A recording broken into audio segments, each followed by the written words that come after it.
Salut, c'est Antoine de Surf Moustache et aujourd'hui je suis avec Alberto de chez RT. Ça va Bonjour Alberto? Antoine, très bien. Mais merci de me recevoir aujourd'hui pour parler de la Volt.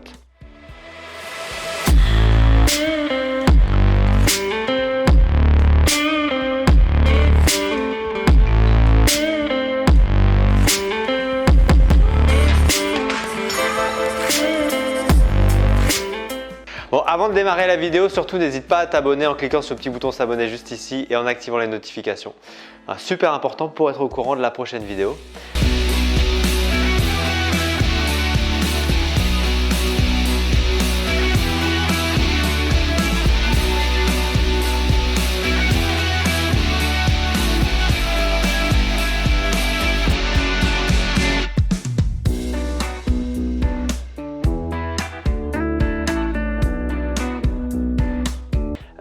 Du coup, cette planche, on est sur un programme c'est une planche un peu passe-partout au final.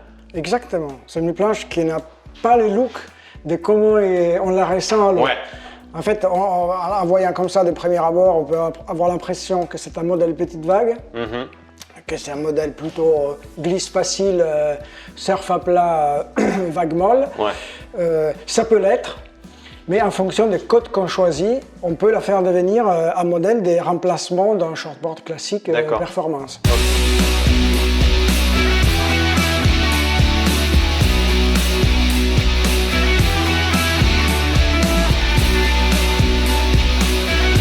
Ok, donc ça reste de la perf. Mais d'ailleurs, pour donner vite fait mon ressenti, parce que quand je l'ai choisi dans le rack, je savais pas trop à quoi m'attendre. J'avais un peu cette vision de la planche skateboard, mais quand je l'ai testé, il y avait quoi? Il y avait 1 mètre, 1 mètre 20. Et je sais pas, les 2 premières vagues, j'ai vu une section, j'ai voulu taper un air et je suis parti en R36. Je ne l'ai pas plaqué, mais toujours est-il que la planche avait une super tenue, de la réactivité dans la poche de la vague et j'ai fait wow.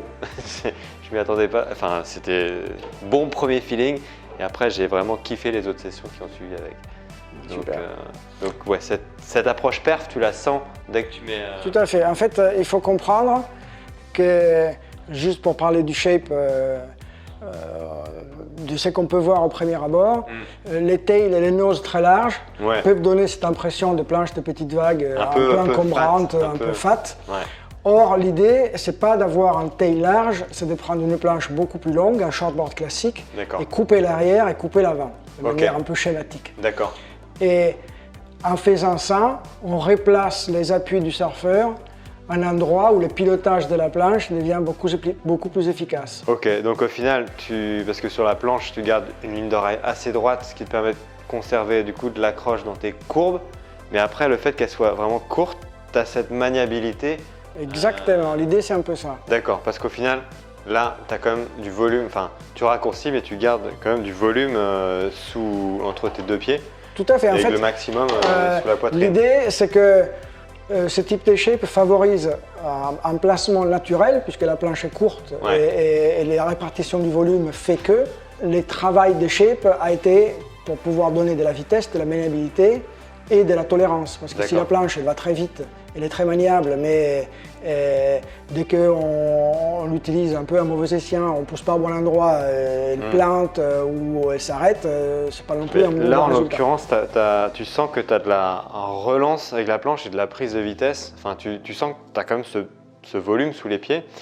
Et ce que j'avais trouvé vraiment intéressant, c'est la manière de carver. Donc, je gardais du contrôle quand je tournais.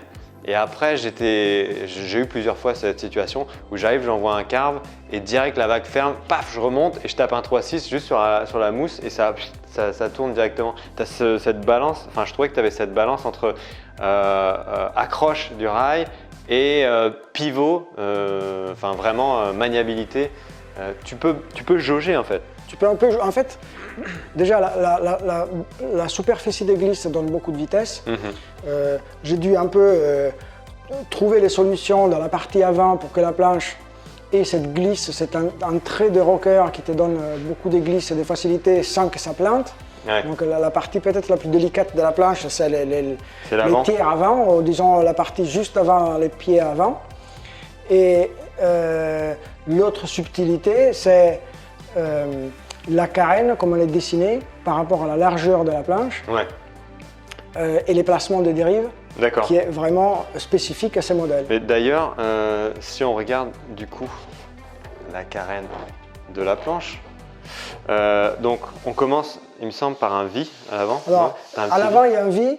En fait, disons que je décompose les rockers de la planche déjà en deux parties. Il y a les rockers du centre et les rockers des rails. Ok, rocker du centre qui démarre. Les rockers du centre, du milieu de la planche, je veux dire les longs, les longs de la latte, on dira. Ok, le long de la latte, Et ensuite les rockers des rails. Ok. Donc les V à l'avant, ça me sert pour créer, disons, artificiellement, plus de rockers sur les rails qu'au centre. Déjà, ça traverse plus facilement les clapots, mais surtout, quand on met la planche sur les rails, et donc on fait jouer les rockers du rail, à l'avant, donc il y a plus de rockers qu'au centre, puisqu'il y a du V. Oui. Donc la planche, pour que les gens comprennent, en gros le V, c'est lorsque le centre va être légèrement surélevé par rapport au rail, et du coup ça crée cet effet de V. Ça peut être bombé si c'est arrondi, ça peut être du V. C'est les deux pans qui descendent, ils sont à peu près plats. Donc c'est en gros, c'est Et du coup là, en l'occurrence, ce qui fait que tu auras plus de rockers ici, ce sera plus courbé sur les rails qu'au milieu de la planche. Voilà, cette partie-là, elle descend plus que le centre qui reste un peu plus tendu. Ok, ce qui te permet de garder le nose hors de l'eau dans tes courbes. Alors,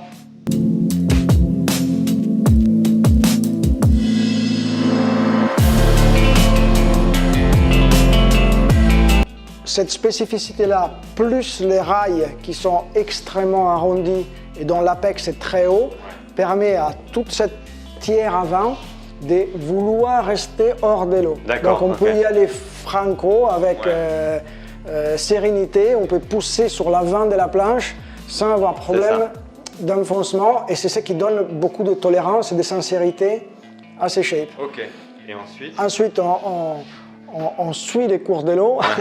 Il y a du concave sous la partie avant, ce qui permet aussi de pousser très fort sur ce pied avant, malgré une planche assez courte. Ok, donc concave, là, c'est un simple concave. C'est un simple concave. Donc creuser d'un rail à l'autre pour justement concentrer l'eau entre tes rails. Voilà. Il y a ensuite une transition en double entre les dérives, ce qui permet de canaliser un peu l'eau et surtout faire la transition vers à nouveau un V à l'arrière. Qui permet à la planche d'avoir un passage des rails à l'autre. D'accord, donc tu as cette bascule. Facilité. C'est ce que je te disais tout à l'heure, tu sens vraiment cette bascule. Voilà, et qui enlève beaucoup la sensation de largeur et de trop de superficie à l'arrière. D'accord, ok. C'est peu conventionnel comme tail Enfin, ça se trouve, hein, mais c'est vrai que c'est... En fait, l'idée, c'est d'avoir un tail très large avec beaucoup de superficie qui te permet d'avoir vraiment de la vitesse facilement et de l'accélération. D'accord. Mais pas excéder en superficie pour avoir une planche qui devient encombrante et dure à faire passer d'un rail à l'autre. Donc quelque part, avec ce tail-là, on obtient un double effet. Déjà, on enlève un peu de superficie dans les coupes, et ensuite on remonte cet angle-là. C'est pas tout à fait 2 pouces, mais presque. C'est-à-dire que la longueur du rail, elle est effectivement presque 1,5 pouce plus courte que la longueur de la planche effective. D'accord, C'est-à-dire que si tu as une planche qui est 5,5, la longueur du rail, ça sera effectivement 5,3,5. D'accord, donc au final, c'est ce qui te donne aussi cette maniabilité sur l'arrière. Exactement.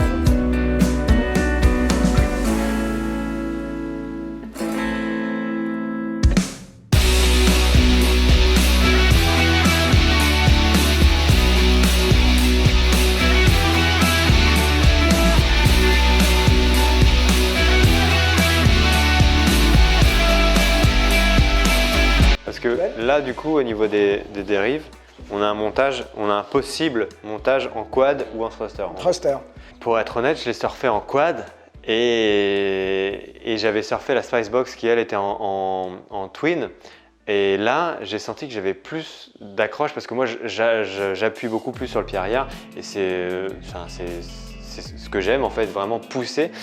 Et la Spicebox, j'avais eu un temps d'adaptation, alors que là, je suis arrivé et ça a direct matché et je pouvais vraiment pousser sur mon pied arrière et j'avais pas cette sensation que je vais décrocher. Donc j'appuyais vraiment et après paf, ça tourne En grande partie, ce feeling-là, il est donné par le fait que les dérives sont à l'arrière. Ouais. Et du coup, il verrouille, il stabilise l'arrière. Et malgré l'effet qu'elle soit large comme ça, on peut pousser dedans sans souci et sans crainte. Et la planche, disons que cette poussée-là, au lieu d'être transformée un peu en dérapage et en latéral, il te transmet directement de la vitesse. Et c'est ce qui te donne cette sensation sur ces shapes. Ce qui me faisait penser en fait à cette planche comme, je me disais si je devais prendre une planche pour partir en trip, ce serait sûrement un shape comme celle-ci parce que je trouvais qu'elle j'ai surfé 50 cm vraiment petit hein, et le tail j'ai quand même réussi à le balancer au-dessus de la vague. J'ai surfé à 1,50 m ou short break où elle tenait bien dans le creux. Donc ça me laisse penser que c'est une planche qui reste choisie à la bonne taille. C'est un peu passe-partout. Exactement. En fait, c'est une planche extrêmement polyvalente. L'objectif, en fin de compte, c'est de permettre des surfeurs moyens, normaux, de surfer mieux, plus facilement. Donc au final, quelle taille tu conseilles toi pour une planche de ce type? Parce qu'on est clairement sur des planches un peu de type, c'est pas de la growler, mais on est quand même sur du shortboard perf, mais tu peux avoir de côté perf, tu peux avoir le côté growler plus planche petite vague. Tout à fait. En fait, je conseille de prendre la même largeur, voire un tout petit peu moins que la planche traditionnelle que l'on utiliserait pour telle condition. En termes de shortboard classique. En termes de shortboard classique, c'est-à-dire que, je fais un exemple, si pour de petites vagues, on prend du 20 de large, on pourrait choisir pour des petites vagues ces modèles-là en 20 de large. Et si la même personne surfe du 18 3/4 en planche de tous les jours, il pourrait prendre une planche comme ça en 18 3/4. Donc la même largeur et les mêmes épaisseurs qu'on surferait dans ces mêmes conditions avec un shortboard traditionnel.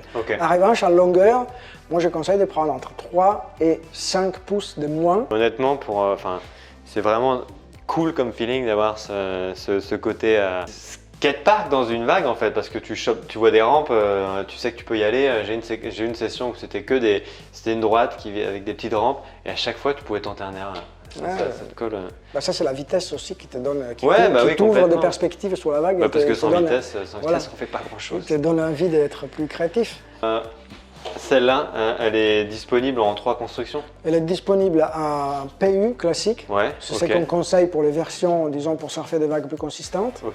Elle est disponible en époxy pour avoir une planche un peu plus légère, un peu plus costaud et potentiellement un peu plus dynamique. Idéalement pour de plus petites vagues. Et puis on a aussi à disposition la version en carbone. Qu'on voit derrière nous, juste ici. Qui lui donne encore plus de solidité, c'est pas négligeable, et un extra de vivacité. Dans les petites vagues, ça peut être pour vraiment mettre le feu dans les petites vagues. C'est ça. Bon voilà, c'était la présentation du modèle Volt, vraiment une planche parfaite si tu souhaites partir en trip et que tu n'as qu'une planche dans ton board bag ou une planche de tous les jours. Tu peux la choisir la taille que tu veux. Merci Alberto. Merci à toi. Je suis ravi que tu aies aimé cette planche. Non, c'était vraiment sympa. D'ailleurs, je vous conseille de la tester vous aussi si vous avez l'occasion de passer à Anglette au shop. Tu as des boards en test? On a des boards en test, on a 60 boards en test. Il y a le choix. Donc nous, on n'a qu'une chose à vous dire, c'est bon surf. À bientôt.